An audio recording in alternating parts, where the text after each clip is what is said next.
जय श्री कृष्ण। अथ कार्तिक महात्म्य तीसरा अध्याय।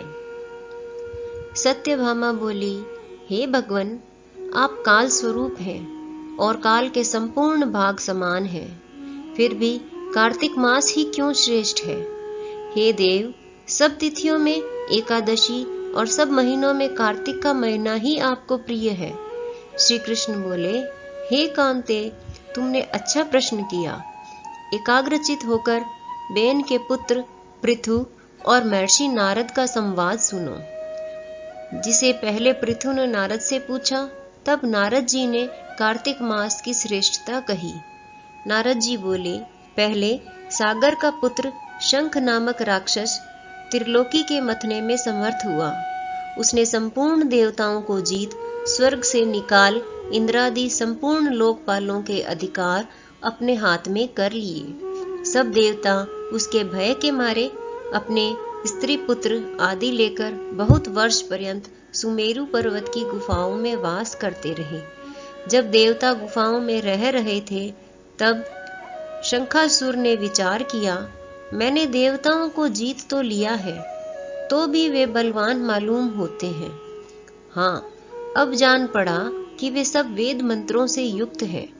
इससे उनके वेद मंत्रों का हरण करने से वे सब बलहीन हो जाएंगे। ऐसा विचार कर वह असुर विष्णु भगवान को नींद से ग्रस्त देख स्वयंभू ब्रह्मा जी के लोक में जाकर वहां से वेदों को निकालकर चलने को तत्पर हुआ।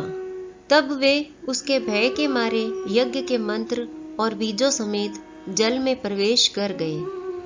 तब तो वह शंखासुर भी उन्हें ढूंढता हुआ समुद्र के भीतर विचरने लगा, परंतु वे वेद एक स्थान पर कहीं भी प्राप्त न हुए। पीछे से ब्रह्मा जी सब देवताओं को संग ले और पूजा की सब सामग्री इकट्ठी कर बैकुंठ में विष्णु भगवान की शरण में गए। वहां उनके जगाने के निमित्त सब देवता गाने बजाने लगे और गंध धूप बार बार देने लगे। उनकी भक्ति से संतुष्ट होकर भगवान ने नेत्र खोले। तब सब देवताओं ने विष्णु भगवान के दर्शन किए और षोडशोपचार से पूजा करके दंडवत पृथ्वी पर गिर पड़े। तब तो माधव भगवान उनसे कहने लगे, हे देवगण, मैं तुम्हारे भजन कीर्तन आदि कार्यों से प्रसन्न हुआ। मैं आप लोगों की मनोकामना पूर्ण करूंगा। अश्विन शुक्ल की एकादशी से देव उठनी एकादशी तक प्रहर भर रात्रि रहे, तब से जो मनुष्य तुम्हारी तरह भजन और कीर्तन करेंगे, वे मुझे प्रसन्न कर मुझे प्राप्त होंगे। शंखासुर जिन वेदों को हर लाया है, वे सब जल में स्थित हैं। उन्हें मैं शंखासुर को मारकर लाऊंगा।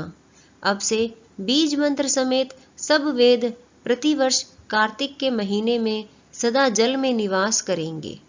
मत्स्य रूप धारण कर मैं जल में जाता हूँ। तुम संपूर्ण मुनियों को लेकर संग आओ। इस लोक में जो अच्छे मनुष्य प्रातःकाल स्नान करते हैं, वे निश्चय अक्षत स्नान के फल को प्राप्त होते हैं। जो कार्तिक में सदा व्रत करते हैं, उनको हे इंद्र, तुम मेरे लोक में पहुंचा दिया करो। हे यम, तुम सदा उनकी विघ्नों से रक्षा करते रहो, और हे वरुण, तुम उनको पुत्र पौत्र आदि देते रहो। हे कुबेर, तुम उनकी धन वृद्धि करो, जिससे यह मेरा रूप धारण कर साक्षात जीवन मुक्त हो जाएं। और हे अन्य देवताओं, जो मरण तक इन बातों को धारण करते हैं, वे तुम्हारे द्वारा भी पूज्य हैं। जैसे तुमने मुझे एकादशी को जगाया है, इसलिए यह तिथि सदा मानने योग्य है। जय श्री कृष्ण।